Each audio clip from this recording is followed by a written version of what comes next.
সন্দীপবাবুকে আমি চিনতাম। দেখুন, এখন যদি আমি বলি চিনতাম না, উনি এতে ছিলেন চিত্তরঞ্জনে, তারপরে সাগর দত্ত এসছেন এই আরজি করে। তো এখন আমি যদি বলি আমি মদন মিত্র, লোকে আমায় চেনে হাসপাতালে ভর্তি করাবার লোক হিসেবে, তা আমি হাসপাতালের কর্মকর্তাকে চিনি না, কিরম বোকা বোকা হয়ে গেল না উত্তরটা? নিশ্চয়ই চিনতাম। হ্যাপি ফ্যামিলির হ্যাপি স্মাইল, কসমোবাজার পুজোর স্টাইল। নিশ্চয়ই চিনতাম, দেখেছি।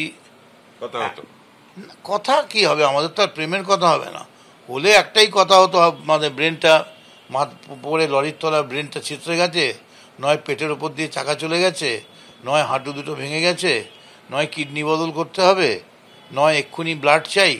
এর বাইরে তো অন্য কোনো প্রেমের কথার তো জায়গা ছিল না আমাদের। তবে সন্দীপ ঘোষের সঙ্গে আমার সেরকম কোনো সুযোগ হয়নি কথা বলার, তবে আমি চিনতাম তো নিশ্চয়ই। এবং আরজি করে থাকার প্রিন্সিপাল যখন ছিলেন, নিশ্চয়ই আমাদের বারবার, এই যে আখতার আলী যিনি কেস করেছেন, ওকেও আমি চিনি, তো চিনতে তো আমায় হবেই। আমি যদি বলি না চিনি না, তাহলে আমি কি দেওয়ালের সঙ্গে কথা বলে পেশেন্ট ভর্তি করতাম? পেশেন্ট ভর্তি করতাম, এটা কি অন্যায় নাকি আমার? কিন্তু যাকে চিনতেন তিনি দুর্নীতির অভিযোগে গ্রেপ্তার হয়েছেন, সিবিআই থেকে গ্রেপ্তার। ভালো, এইগুলো তখন টের পাননি? এত চিনতেন। কি করে চিনবো আমি? আমি কি নাকি রাত্রিবেলা গভীর অন্ধকারে আমি বেতালের মতো ফ্যান্টামের মতো ঘুরে ঘুরে বেড়াতাম নাকি? এটা আমার কাজ নাকি?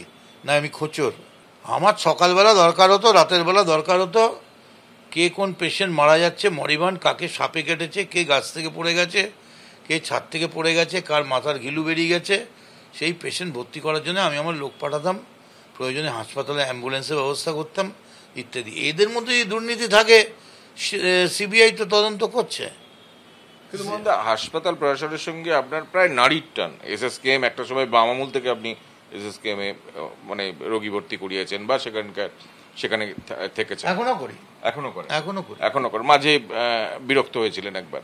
তারপর সাগর দত্ত, কদিন আগে মমতা বন্দ্যোপাধ্যায় ঘোষণার আগে পর্যন্ত আপনি সেখানকার চেয়ারম্যান ছিলেন রোগী কল্যাণ সমিতির। তা আমি বলছি যে এত কিছু হাসপাতালের সঙ্গে যুক্ত থাকার পরেও এই যে দুর্নীতি, এই যে নানা ধরনের দুর্নীতির খবর আসছে, ডাক্তাররা অভিযোগ করছেন, এইসব খবর আপনারা পাননি? দেখুন, মমতা বন্দ্যোপাধ্যায় যা ব্যবস্থা করেছেন হাসপাতালে, বিশেষ করে HNCU বা যেগুলো SDU, যেখানে স্পেশাল আপনার কি বলে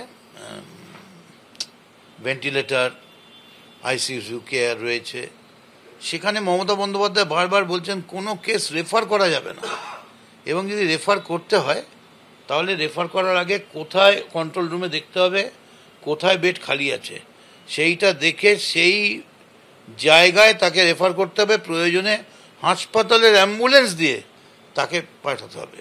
তারপরেও ডাক্তাররা একটার পর একটা রেফার করে যাচ্ছে, তা প্রতিবাদ করবো না? প্রতিবাদ তো করবোই। দুর্নীতি আপনি টের পেলেন না কেন এত হাসপাতালের সঙ্গে? দুর্নীতি আপনি যদি আমার গত জীবনের বেশ কিছু বছর দেখেন, তাহলে দেখবেন অন্তত আমি 8 থেকে 10 বার এই চুরি আর এ থেকে সব কিছুর বিরুদ্ধে প্রতিবাদ করেছি।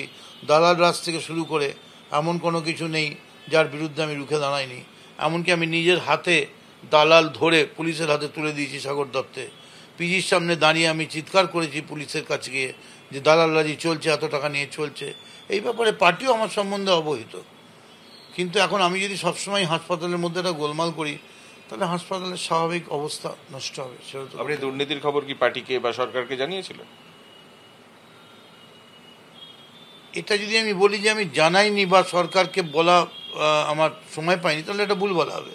বলেছিলেন? নিশ্চয়ই বলতে হবে। কোথায় ভুল হচ্ছে নিশ্চয়ই বলতে হবে। এখনো বলছে, এখনো চলছে।